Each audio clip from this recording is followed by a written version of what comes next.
This is me, John Howard Flagg, holding my first grandchild, just 1 month before returning to college and 4 months before my 59th birthday.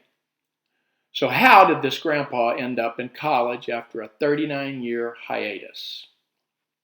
Well, in 1956, I was born in Plant City, Florida, and into very humble beginnings. My family always valued education. My dad was a teacher, and eventually a principal, and my mother has always loved reading and learning. School was important in my family. My formal education began in 1963 at Pinecrest Elementary, 6 miles north of Fort Lonesome. It was also the beginning of a great challenge for me. As a very young child, I was diagnosed with profound hearing loss. School was incredibly difficult for me. In that day, learning was mostly auditory. A teacher in front of the classroom, lecturing while making notes on a chalkboard. School was frustrating for me as I struggled with audio comprehension. Teachers considered me disruptive because I did not follow directions correctly. They did not know I could not hear large portions of their lectures. I loved learning. I was naturally inquisitive and wanted to know the answers to questions most of my friends never thought about. I got in trouble once for asking a nun if the devil was hotter than the sun. My incessant questions, asking coupled with my inability to hear, made me the student teachers dreaded, and made me dread going to school. This difficulty became a lifelong struggle for me. High school was the beginning of bright times.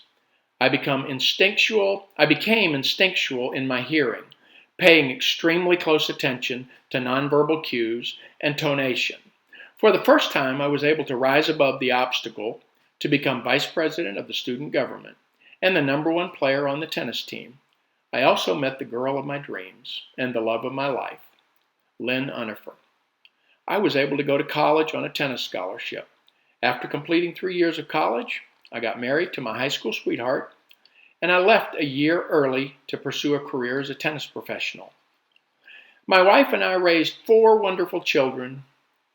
As they went through school, I made continual learning a high priority. After careers in consumer products, pharmaceuticals, and medical imaging, I decided to finish what I had left unfinished so many years ago. I am finishing my degree in English education so I can be part of the shaping of the next generation. A teacher who sees the ability of each and yes, every child, regardless of what is perceived on the outside, knowing the power and awesome responsibility of a teacher who cares. Life brought this man great joy in 2015 with the birth of our first grandchild, June Sunshine. I hope for her that she will love learning, and if she has obstacles that make school difficult for her, that she will have great teachers who are able to creatively find her styles of learning.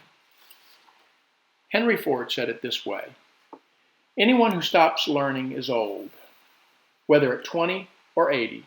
Anyone who keeps learning stays young. The greatest thing in life is to keep your mind young. And so for me, the journey continues.